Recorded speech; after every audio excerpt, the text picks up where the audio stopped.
Eu queria trazer uma palavra para os irmãos, e foi uma semana muito triste para todos nós, uma semana que eu particularmente perdi duas pessoas que amo. Eu perdi o Baixinho e perdi no mesmo dia também o pastor Sidney, da igreja presbiteriana, e foi muito triste, né? Os dois, chegou a notícia para mim no mesmo dia. Nós estávamos, a gente orava a Deus para que Deus pudesse curar os dois. O Baixinho, repentinamente, com um câncer de pulmão que rapidamente causou um dano muito grande.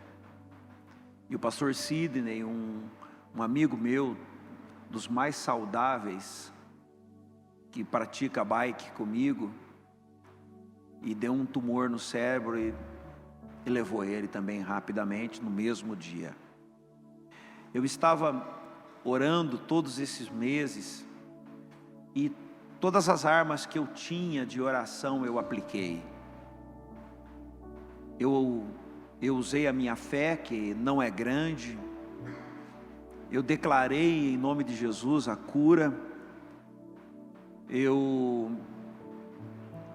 Aquilo que eu sentia que poderia ser feito em oração, nós ungimos com óleo, nós impusemos as mãos, todas as armas que nós tínhamos, nós aplicamos para essas vidas, mas aprove a Deus levá-los. Tudo isso me faz pensar e refletir, e quero hoje trazer um pouco dessa reflexão para vocês também. A vida vai correndo naturalmente, a gente vai vendo coisas acontecendo, e parece que todo pastor, eu vou colocar assim, famoso de internet, parece que domina uma verdade. Eu estava com um pastor famoso no domingo passado, amigo meu, vendo ele ministrar, mas na hora que eu vi ele ministrar, uma palavra muito boa, muito conhecimento, mas eu olhava para ele e eu dizia assim: sem poder. Mas só que também eu olho para mim, porque eu tenho espelho na minha casa. Eu olho para mim e falo assim: sem poder. Olho para todos, para os mais famosos que estão bombando na internet. O que os caras têm é seguidor. Nossa, seguidor tem bastante.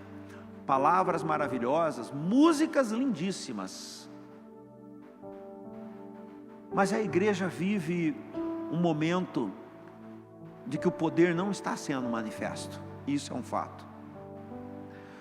Porque nós somos assim, e nós estamos certos, e não tem poder. Nós somos assado, esse é assim, nós somos assado, e nós cremos nisso, e linhas doutrinárias das mais diversas, e igrejas para entretenimento de todos os tipos, e nenhuma manifestando poder, nenhuma. Adoramos, e eu entendo que adoramos com nós.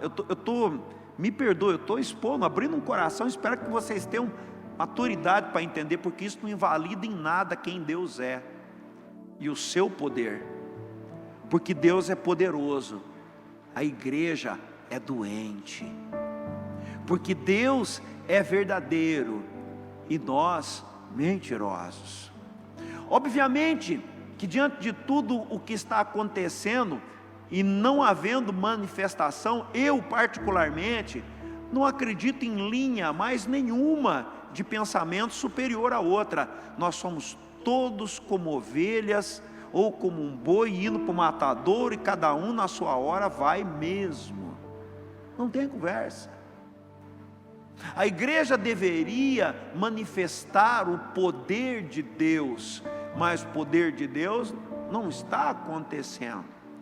Nós anunciamos palavras lindas, super interessantes, mas não manifestamos mais o poder, irmãos, e isso é um fato.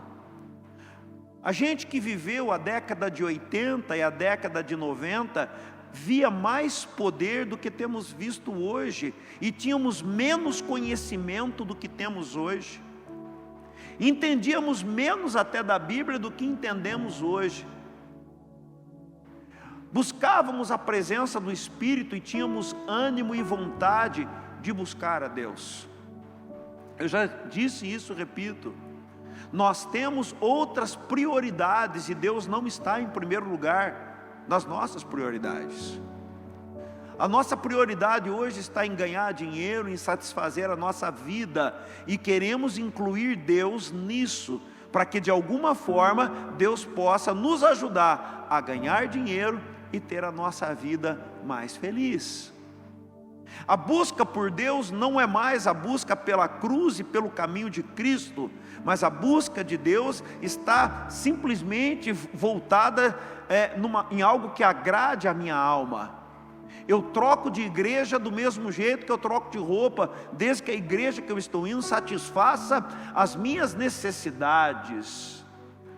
Então uma igreja antropocêntrica está invocando um poder de um Deus que é cristocêntrico, e não está havendo conexão.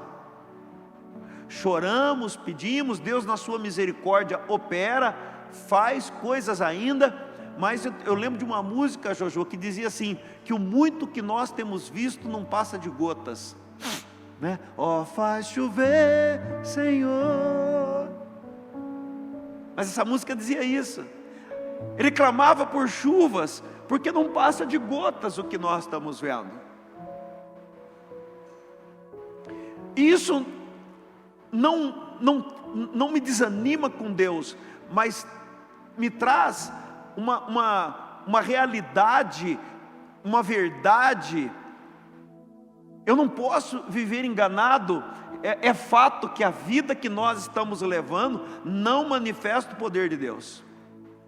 Tem um jovem aqui no nosso meio que foi fazer uma visita lá numa outra igreja. Ele está aqui, não posso falar o nome dele. Ele falou: pastor, quando eu cheguei lá, eu senti um avivamento. Eu falei: não foi avivamento, foi contentamento. Porque no avivamento, aleijados levantam e andam, cegos enxergam, mudos falam, mortos ressuscitam, e as pessoas se arrependem dos seus pecados e mudam de vida. Isto é avivamento, e isso a igreja, de forma geral, não tem.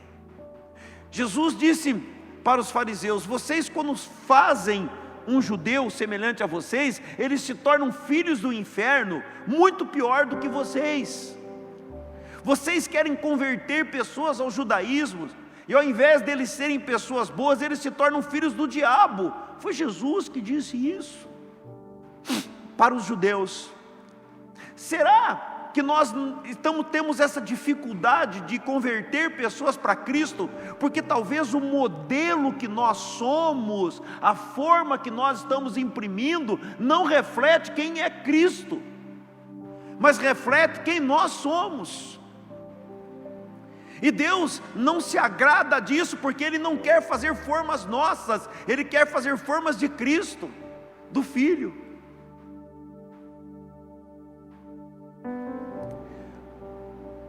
Quando chegou a notícia que o baixinho tinha falecido, eu falei: vou pegar um avião e chego lá rapidinho. E Deus falou para mim que não era para mim ir. Eu tenho algo pessoal com Deus e eu sei o porquê Ele não me permitiu voltar, para me despedir do baixinho e do Ciro. E naquele momento eu entrei no quarto e ali eu comecei a chorar, e a diva chegou perto de mim, me abraçou, e eu comecei a fazer uma reflexão dentro dessa reflexão eu pensei, o que eu acrescentei, o que eu pude fazer para que o baixinho nesse momento esteja adentrando aos portões celestiais.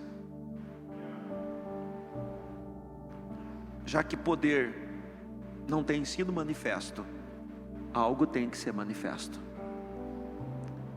E eu quero compartilhar isso com você. Se não está havendo poder na sua vida, pelo menos tem que haver testemunho. Se não está havendo poder na minha vida, pelo menos tem que haver testemunho, porque senão eu e você não temos nada. Nada. Miseráveis que somos. Miseráveis. Não servimos para nada.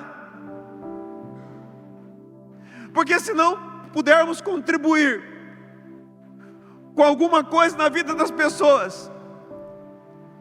Os discípulos chegavam e diziam, ouro e prata não temos, mas o que temos te dou, em nome de Jesus levante e anda. E o paralítico andava. Nós falamos, Senhor, nós temos dinheiro, ouro e prata nós temos, mas não podemos falar, levante e anda. Então, se o poder não está sendo manifesto, o testemunho não pode faltar, o caráter não pode deixar de existir. Amados, nós pelo menos temos que ter caráter, pelo menos caráter de Cristo, porque senão o evangelho que vivemos é mentiroso, é falso, não vale absolutamente nada, e corremos o risco de ir para o inferno achando que estamos indo para o céu. A porta do inferno está escancarada e Satanás nos engana, e nós achamos que por causa da nossa presença em cultos animados, avivados, entre aspas, que Deus está se alegrando da gente, mas Deus não está se alegrando da gente. Não há manifestação de poder, então tem que haver manifestação de caráter. Foi o que Deus me disse naquela hora que nós estávamos chorando, e eu falei, meu Deus, eu preciso colaborar com a vida de todas as pessoas que estão próximas de mim, para que elas cheguem ao céu, já que quando eu estou pondo a mão, elas não estão sendo curadas, já que quando eu estou ministrando o batismo com o Espírito Santo, elas não estão sendo batizadas. Então eu preciso demonstrar o caráter de Cristo. Eu quero ler com vocês Levítico capítulo 15, versículos 19 ao 30. Eu estava com a Diva assistindo The Chosen, e a gente chora na cama assistindo esse filme. A gente dá a mão um para o outro e fica assistindo, nosso coração se enche de alegria. E foi nessa hora que Deus falou comigo, que eu quero passar para você. Assista The Chosen, pelo amor de Deus. Netflix, assista The Chosen. Cara, é surreal. Eu me emociono quando eu lembro de uma cena que eu vi. Cara, que delícia! Eu nunca vi algo tão bem feito, um Jesus tão como eu acredito que Ele seja. Muito bom, assista. Depois eu falo da cena. Se eu esquecer, você me lembra, amor? Levítico 15, do 19 ao 30, diz assim: quando uma mulher tiver fluxo de sangue, menstruação, que sai do seu corpo, a impureza da sua menstruação durará 7 dias. Quem nela tocar vai ficar impuro até a tarde. Tudo sobre o que ela se deitar durante a sua menstruação ficará impuro, e tudo sobre o que ela sentar ficará impuro. Todo aquele que tocar em sua cama lavará suas roupas e se banhará com água, e ficará impuro até a tarde. Quem tocar em alguma coisa sobre a qual ela se sentar, lavará suas roupas e se banhará com água, e estará impuro até a tarde. Quer seja a cama, quer seja qualquer coisa sobre a qual ela esteve sentada, quando alguém nisso tocar, estará impuro até a tarde. Se um homem se deitar com ela e a menstruação dela nele tocar, estará impuro por 7 dias. Qualquer cama sobre a qual ele se deitar estará impuro. Quando uma mulher tiver um fluxo de sangue por muitos dias, fora da sua menstruação normal, ou um fluxo de sangue que continue além desse período, ela ficará impura enquanto durar o corrimento, como nos dias de sua menstruação. Qualquer cama em que ela se deitar enquanto continuar o seu fluxo estará impura, como acontece com a sua cama durante a sua menstruação. E tudo sobre o que ela se sentar estará impuro, como durante a sua menstruação. Quem tocar em alguma dessas coisas ficará impuro. Lavará as suas roupas, se banhará com água e ficará impuro até a tarde. Quando sarar o seu fluxo, contará 7 dias e depois disso estará pura. No 8º dia pegará 2 rolinhas ou 2 pombinhos e os levará ao sacerdote à entrada da tenda do encontro. O sacerdote sacrificará um como oferta pelo pecado e outro como holocausto, e assim fará propiciação em favor dela perante o Senhor, devido à impureza do seu fluxo. Havia na lei, eu não quero aqui dar uma explicação porque Deus fez isso, tenho eu a impressão que Deus fez isso por uma questão de saúde, tenho eu esta impressão. Há vários textos na Bíblia que mostram que Deus estava preocupado com a saúde do povo e estava separando o povo das outras nações para que determinadas práticas que esses povos tinham não acontecessem com ele. Então, quando uma mulher tinha um menino ou uma menina e ela ficava naquele tempo de resguardo, a Bíblia falava: não toque na mulher. A Bíblia também dizia: quando a mulher estiver menstruada, não toque nela. A Bíblia dizia isso. Por que a Bíblia ensinava essas coisas? Hoje nós sabemos que há uma diferença muito grande entre as mulheres do Oriente e as mulheres aqui do Ocidente. As mulheres do Oriente, quando elas estão menstruadas, elas não fazem nada, elas não trabalham, elas não fazem nada, elas só descansam. Bom isso, né? Deveria ser assim?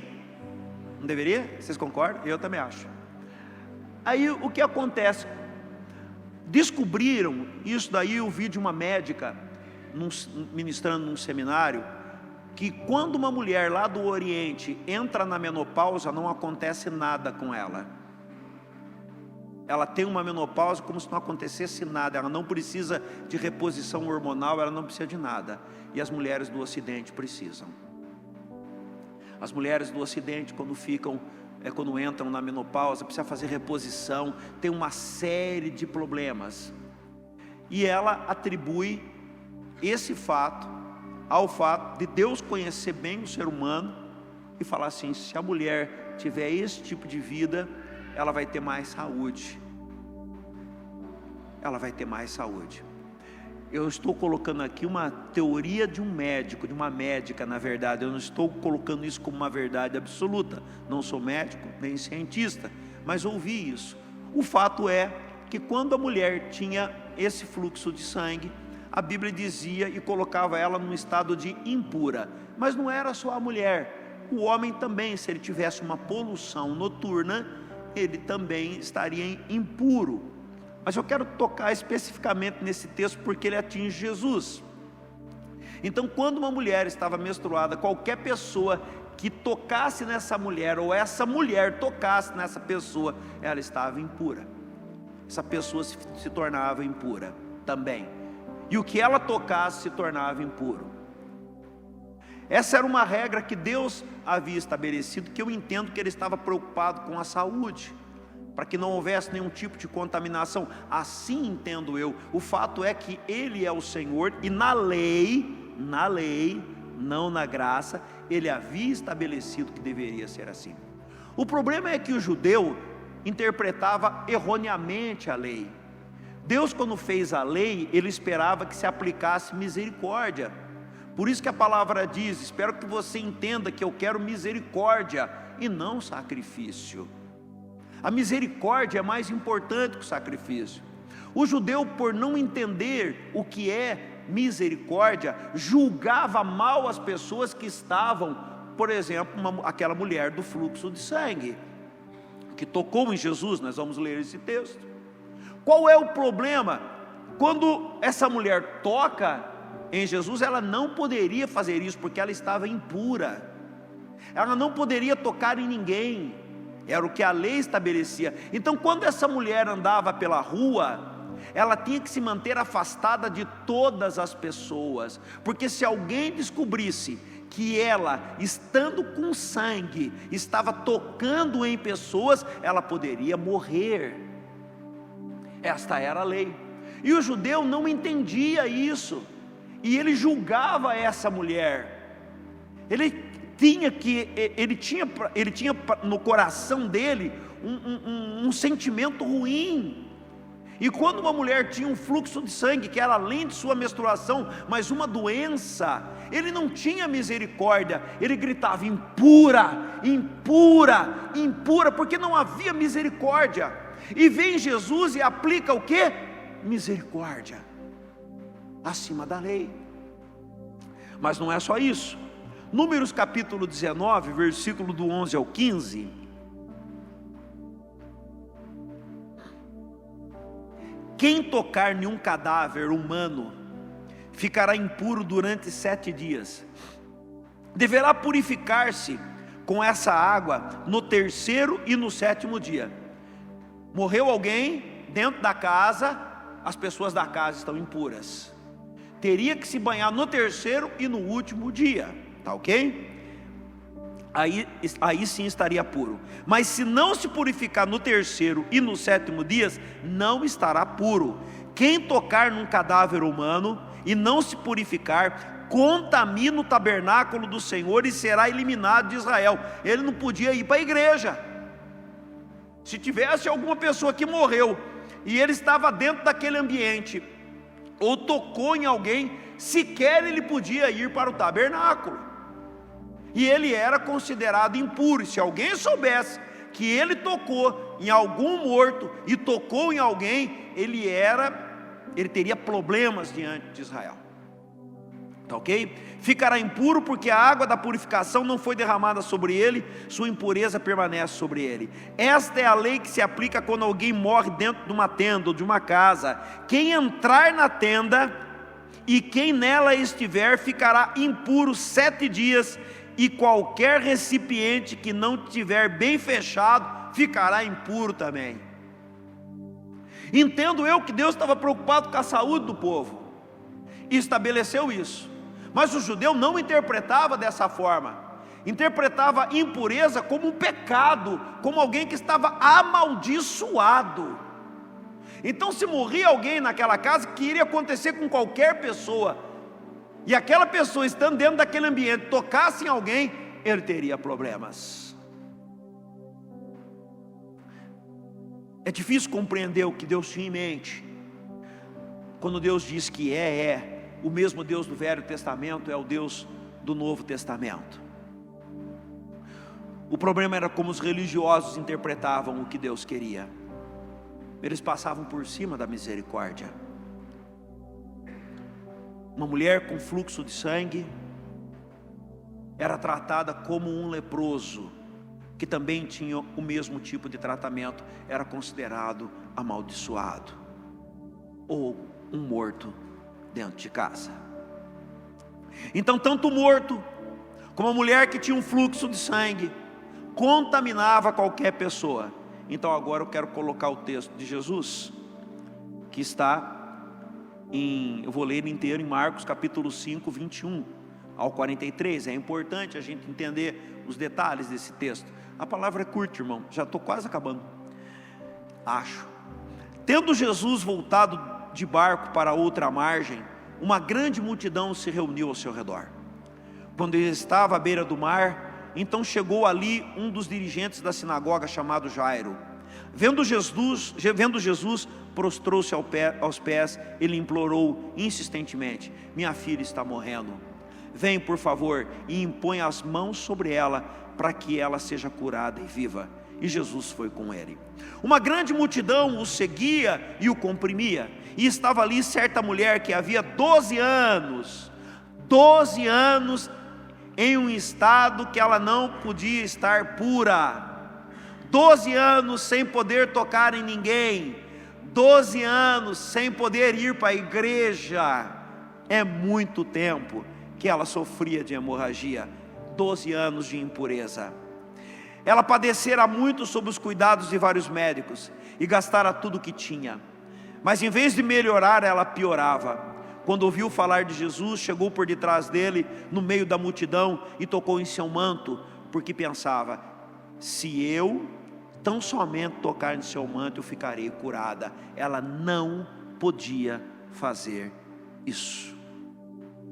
Essa mulher não podia tocar em Jesus, ou em homem algum, em pessoa alguma. Mas nesse momento existe aqui uma manifestação de algo que supera a lei, que é a fé. Então, ela entende que ela não pode, mas ela também sabe que é a única opção que ela tem. É a única. Imediatamente cessou sua hemorragia e ela sentiu em seu corpo que estava livre de seu sofrimento. No mesmo instante, Jesus percebeu que dele havia saído poder, virou-se para a multidão e perguntou. A mulher não sabe que Jesus sabe que poder saiu dele, ela só sabe que foi curada, e Jesus foi tocado, e ele é um profeta. E essa mulher tem medo, porque agora o profeta começa a dizer: alguém me tocou. O que essa mulher pensou? Ele, como profeta, descobriu: eu não podia ter tocado nele. Ai de mim, a multidão vai me matar.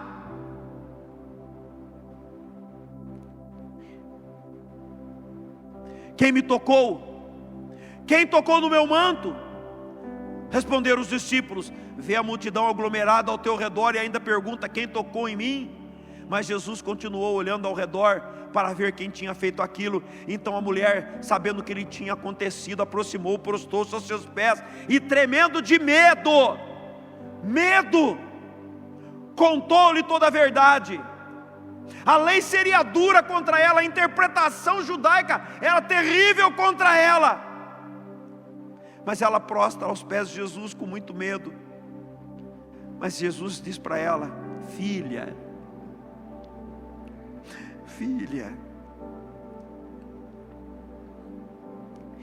Jesus é demais,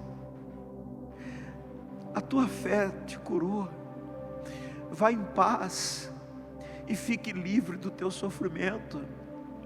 Mas enquanto Jesus ainda estava falando, chegaram algumas pessoas da casa de Jairo, o dirigente da sinagoga, e disse: sua filha morreu, não precisa incomodar o mestre, porque se a menina morreu, ele não podia mais ir lá, ele não podia mais entrar naquela casa, aquela casa não podia ser entrada, somente as pessoas que eram contratadas para chorar, mas ninguém mais podia entrar. Jesus não fez caso do que eles disseram, e disse ao dirigente da sinagoga: não tenha medo, tão somente creia. Não deixou ninguém segui-lo. Vocês estão sobre a lei, eu não me sigam.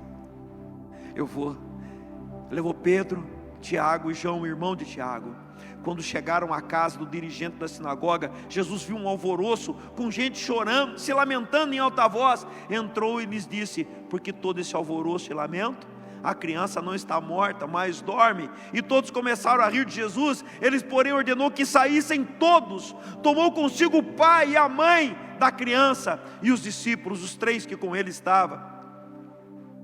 Tomou pela mão e disse: Talita cumi, que significa: menina, eu ordeno a você, levanta-te. Imediatamente, repara bem, ele tomou a menina pela mão. Ela estava morta. Jesus se contamina com a mulher, Jesus se contamina com a menina. A menina se levantou, eles ficaram atônitos. Ele deu ordem expressa para que ninguém, a nada e a ninguém, para que não dissessem nada a ninguém, e mandou que desse alguma coisa para ela comer.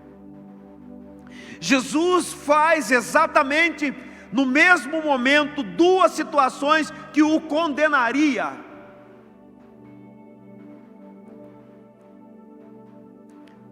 O problema, e a gente vai começar a entender porque Jesus pôde fazer isso, e ainda assim a lei não ter domínio sobre ele. A gente vê em 1 Timóteo, capítulo 1, versículo 8 ao 10, responde porque Jesus tinha autoridade para fazer isso.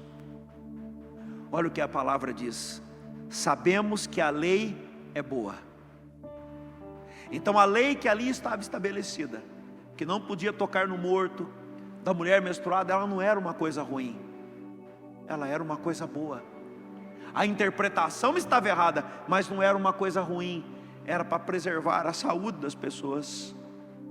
Aí ele diz assim: mas se alguém a usa de maneira adequada, o judeu não usava de maneira adequada.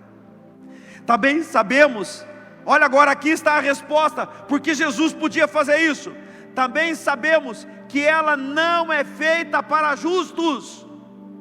A lei não existe para justos, mas diz que a lei existe para transgressores, insubordinados, ímpios, pecadores, profanos e irreverentes, para os que matam pai e mãe, para os homicidas, para os que praticam imoralidade sexual, para os homossexuais, para os sequestradores, para os mentirosos e os que juram falsamente, e para todo aquele que se opõe à sã doutrina. Então a lei, ela tem efeito, porque ela revela a morte daquele que é pecador, mas sobre Jesus ela não tem efeito. Por quê? Porque a lei não é aplicada ao justo, e não há um justo sequer. Então a lei era aplicada a todos, mas ao Filho de Deus não, porque ele não teve pecado, não teve pecado, então a lei não tinha acesso sobre ele. Olha o que ele diz, Mateus capítulo 12, versículo 6: eu digo a vocês que aqui está aquele que é maior do que o templo. Eu sou maior do que o templo. Ele disse em Mateus 12, 42: a rainha do sul se levantará no juízo com essa geração e a condenará, pois ela veio dos confins da terra para ouvir a sabedoria de Salomão, e agora está aqui alguém que é maior do que Salomão. João 8:58, respondeu Jesus: eu afirmo que antes de Abraão nascer, eu sou. Há um princípio prático, amados, para a nossa vida, para a gente aprender desse texto. Jesus é superior, o superior domina sobre o inferior, o que é maior domina sobre o que é menor. Onde está isso? Hebreus capítulo 7, versículo 7. Sem dúvida alguma, o inferior é abençoado pelo superior. Então Jesus não transgredia a lei, porque a superioridade de Cristo, porque Cristo estava acima e está de todas as coisas. Então o superior abençoa o inferior. Aquele, como nós sabemos entre nós quem é o superior, irmãos? Como seres humanos, ninguém é maior do que ninguém, mas o que tem caráter abençoa o que não tem caráter. O que tem fé abençoa o que não tem fé. O que crê abençoa o que não crê. Nós não temos poder, não temos.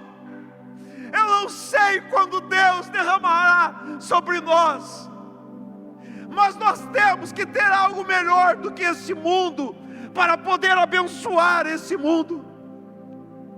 Então nós temos que ter um caráter melhor do que o mundo, para poder abençoar o mundo e a contaminação do mundo não nos pegar. Cristo é o exemplo.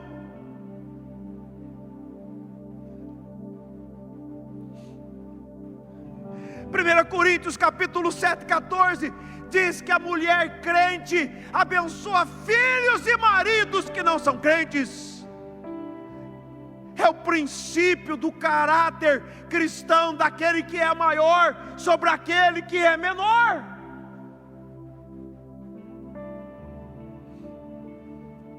A morte contamina, mas o poder da vida de Cristo é maior do que a morte.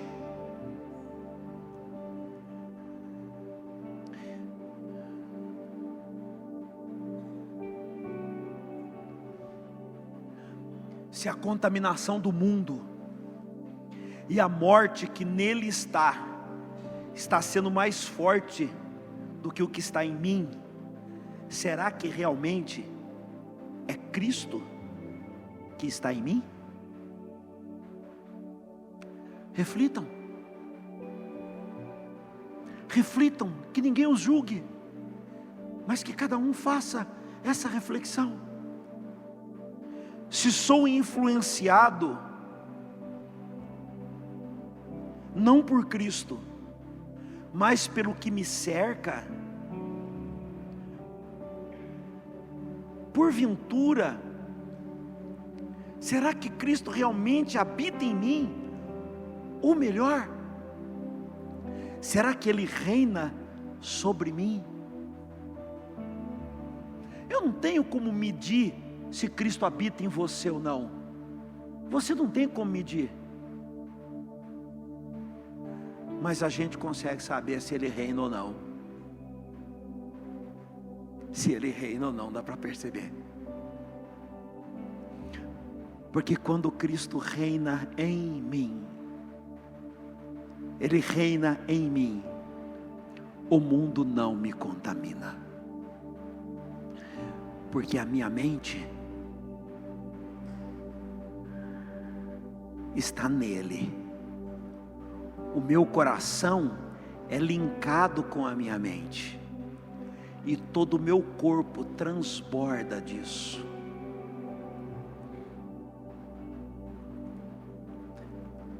Colossenses capítulo 3, versículo 16 e 17. Habite ricamente em vocês a palavra de Cristo. Ensinem, olha você, é o maior, é aquele que está em Cristo, a mente, a palavra de Cristo.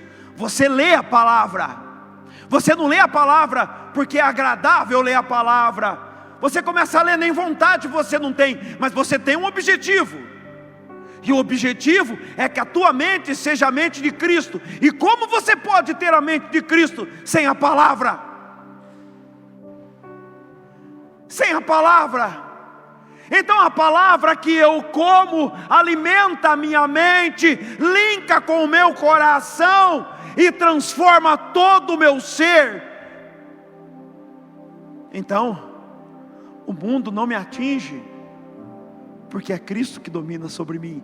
Então diz: habite ricamente em vocês a palavra de Cristo, ensinem, aconselhem uns aos outros, usem de sabedoria, cantem os salmos, hinos, cânticos espirituais, gratidão a Deus no seu coração. E tudo o que fizerem, seja em palavra, seja em ação, faça em nome do Senhor Jesus, dando por meio dele graças a Deus Pai. Uau! É tão claro,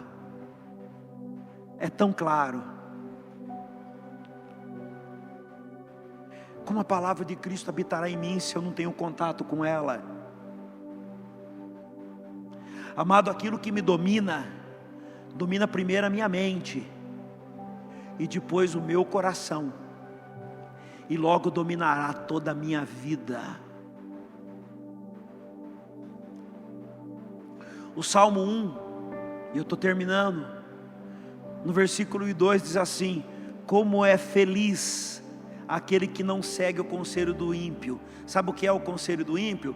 É esse monte de gente ruim que está em torno de você, e você prefere andar com ele, e você prefere ouvir o que ele tem para dizer. Gente ruim que está afastado de Cristo, que está longe do Senhor. que tem mágoa, fofoca na língua, dureza na mente e no coração. A Bíblia diz: feliz é você se ficar longe destes.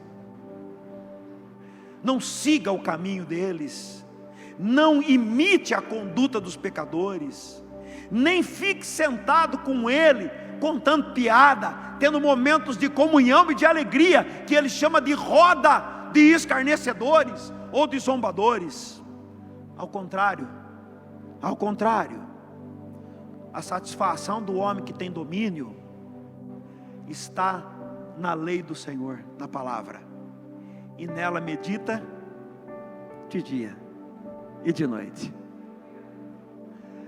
E aí, vamos para um rolê? Pô, você vai ver lá, pá. A Bíblia diz que eu serei mais feliz se eu meditar na palavra do Senhor de dia e de noite. De dia e de noite. Trocamos o tempo da palavra por tempo com escarnecedores.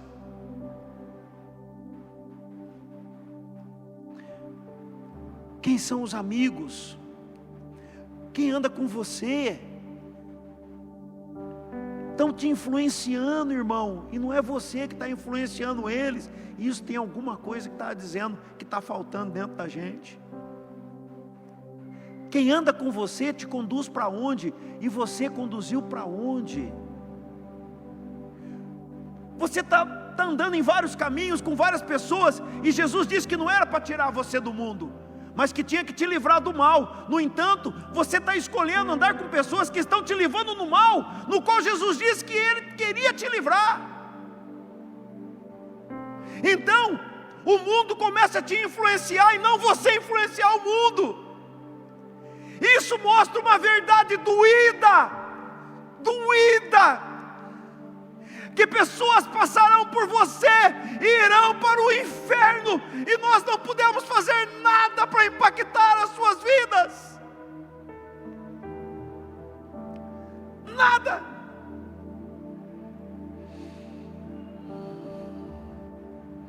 A vida é um dom de Deus, deve ser vivida sob a direção de sua palavra, da palavra de Cristo, no poder do Espírito Santo a cada segundo.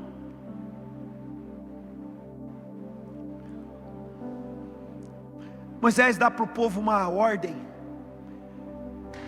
que está em Deuteronômio 28. Na verdade não é uma ordem, ele diz o que aconteceria. E ele diz assim: você pode pegar essa palavra, mesmo que ela tenha um endereço para Israel, você pode lançar essa palavra sobre você.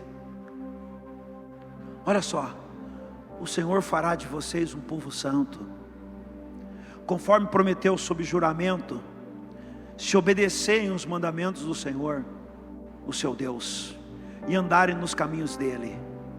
Então todos os povos da terra verão que vocês pertencem ao Senhor. O maior sobre o menor, as pessoas verão que Deus está em você, e terão medo de você. A palavra aqui é temor. O Senhor concederá grandes prosperidade a vocês, no fruto do seu ventre, na cria dos seus animais, nas colheitas da sua terra, nessa terra que Ele jurou aos seus antepassados que daria a vocês.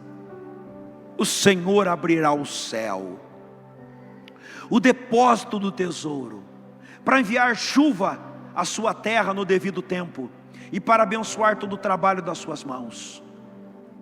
Vocês emprestarão a muitas nações, e de nenhuma você tomará emprestado. O Senhor fará de você cabeça das nações e não cauda. Cabeça e não cauda. Cabeça, essa é a mensagem. Deus faz de nós cabeças para interferirmos na vida de pessoas. Se obedecerem os mandamentos do Senhor, o seu Deus, que hoje dou a vocês, e os seguirem cuidadosamente, vocês estarão sempre por cima e nunca estarão por baixo. Tudo acontece Tudo se estabelece quando manifesta-se quem é o maior. O maior domina sobre o menor. O maior influencia o menor. Vamos ficar de pé.